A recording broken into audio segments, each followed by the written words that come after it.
Investidor anjo é para pequena empresa. A principal avaliação é o seguinte: quem é o empreendedor? Né? O cara é bom? Porque, na verdade, ele estava acreditando nas pessoas que estavam ali. A capacidade de fazer muito com pouco é o que justamente eles procuram.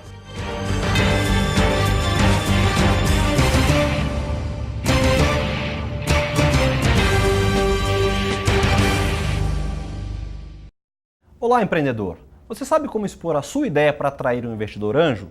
Mostrar em seu plano de negócio um retorno que vai remunerar o capital do investidor ou a sua capacidade de fazer o negócio dar certo, por exemplo, são pontos importantes.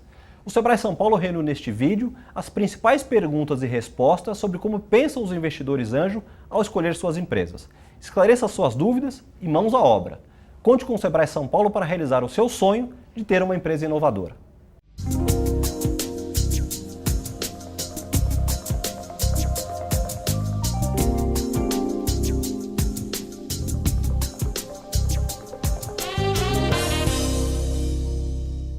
A principal avaliação é o seguinte: quem é o empreendedor? Né? O cara é bom? Né? Se o cara é bom, a chance de ser bem sucedido é muito, muito maior. Né? A tecnologia que ele tem domínio sobre essa tecnologia, ela é escalável. Esse é a escalabilidade é a coisa absolutamente fundamental quando você está olhando uma nova tecnologia, tá certo? E, por outro lado, é a questão do problema, né? Atende um problema, tem mercado. Então, essas questões, né, você pode quantificar muita coisa, mas é uma avaliação muito qualitativa. Né? Sem dúvida nenhuma, a fundamental é a capacidade do empreendedor. Né? Você conseguir enxergar naquela pessoa a condição, porque ele não pode gerar um retorno. Ele tem que gerar um retorno exponencial. Ele tem que ter cabeça de Steve Jobs, né? Porque o retorno que nós buscamos, o risco que nós corremos, é muito grande. Nós queremos multiplicar o nosso dinheiro 10 vezes. Nós não fizemos nenhum investimento no Createc e nós não enxergássemos um retorno de 10 vezes o capital investido. Então é preciso ter um cara que vai trabalhar 48 horas por dia, né? E ser um louco.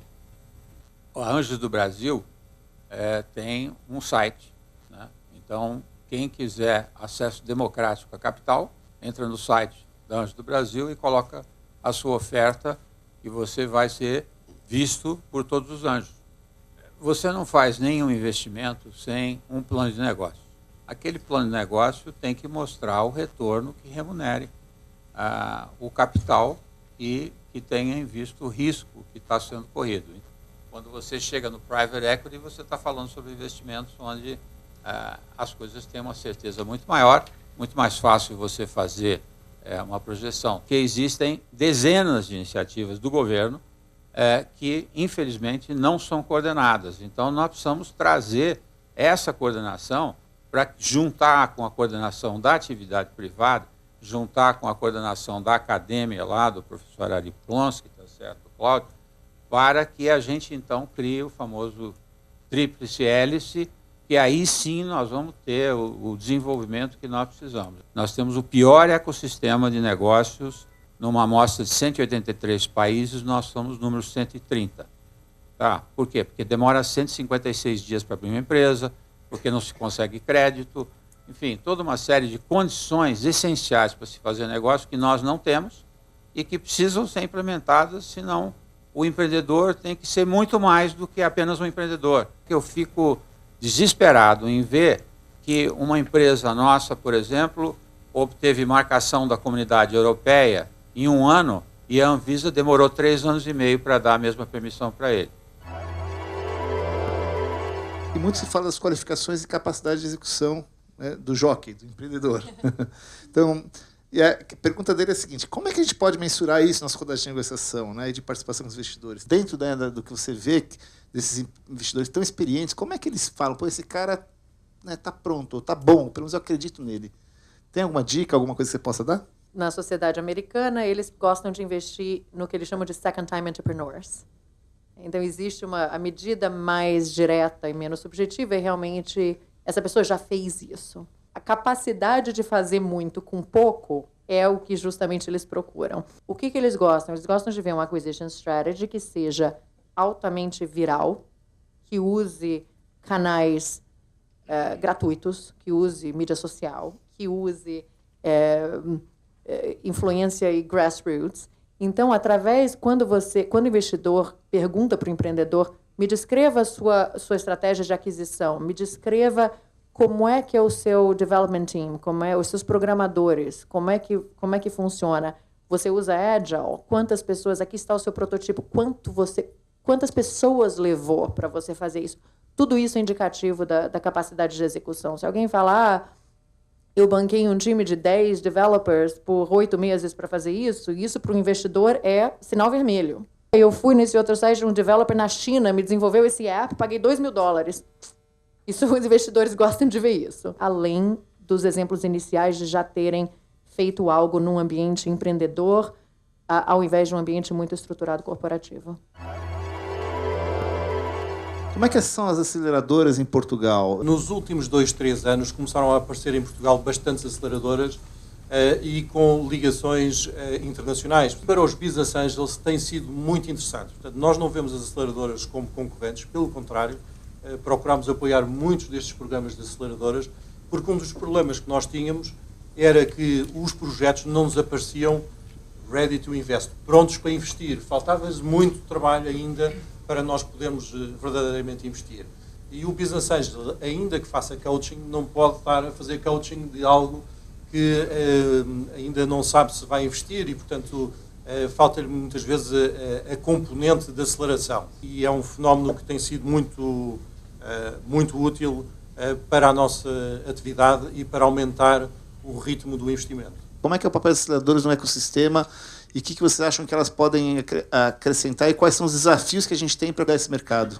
O que as aceleradoras fazem é adicionar essa camada de validação, né, para investimentos que possam ser mais interessantes, o que é fundamental num mundo onde há tantos investidores novos, inexperientes, vindo para esse mercado. No Brasil ainda é preciso capacitar também os investidores, né, para que eles estejam prontos para todas as demandas dos empreendedores. Qual a melhor forma de capacitar os investidores anjos? Como qualificar os investidores? Em Portugal, os investidores também ainda precisam de ser muito capacitados.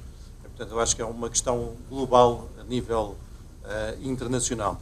Inicialmente, pensou-se numa solução um pouco burocrática, que seria a nossa comissão de certificar os investidores anjos. Simplesmente criou-se uma burocracia tal que, a partir de determinada altura, percebemos que não ia funcionar e convencemos o nosso governo de que quem devia certificar eram as associações como a APBA e as redes que deviam certificar os Business Angels.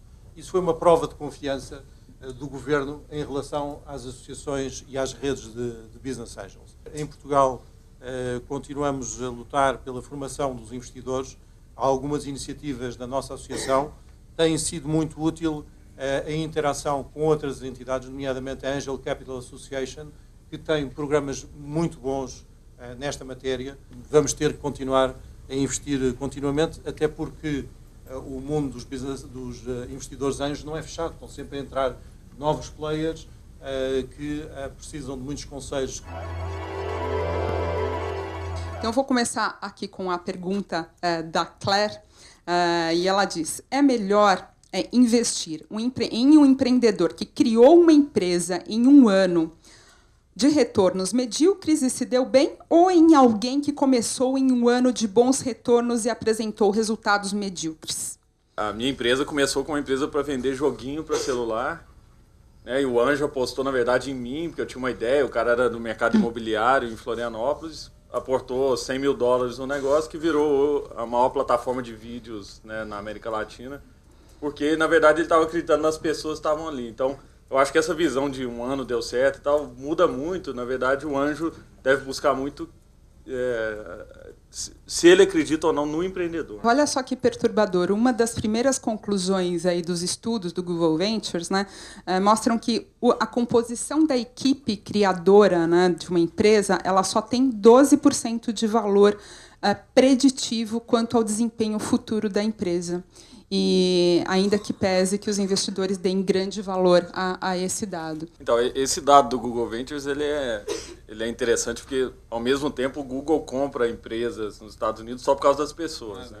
Paga 30 milhões de dólares, joga a empresa fora e compra as pessoas. No meu caso específico, eu tinha um sonho. Eu acho que o empreendedor, né, que sabe vender um sonho, ele acaba atraindo pessoas muito porque as pessoas passam a acreditar naquele cara ali. Porque, no final das contas, quando você está abordando um anjo, você está com uma ideia, né, está com um negócio no papel. Se você não souber vender esse sonho, né, de um jeito que encanta realmente a pessoa, e o cara vai olhar e falar, você tem capacidade de fazer isso? Complementaridades, assim, habilidades complementares, é isso? Para compor um Não só time habilidades, forte? formas de ver o mundo também diferentes. Quando as pessoas resolvem se unir ali, né, para empreendimento, e às vezes são muito próximas, ou familiares, ou amigos, nós tendemos a nos aproximar das pessoas que parecem conosco, né, porque é mais fácil também ser amigo de quem concorda conosco, sendo que o que dá mais certo é ali você ter uma multidisciplinaridade de talentos e, como você colocou, de visões de mundo, né, e também essa questão de como fazer esses ajustes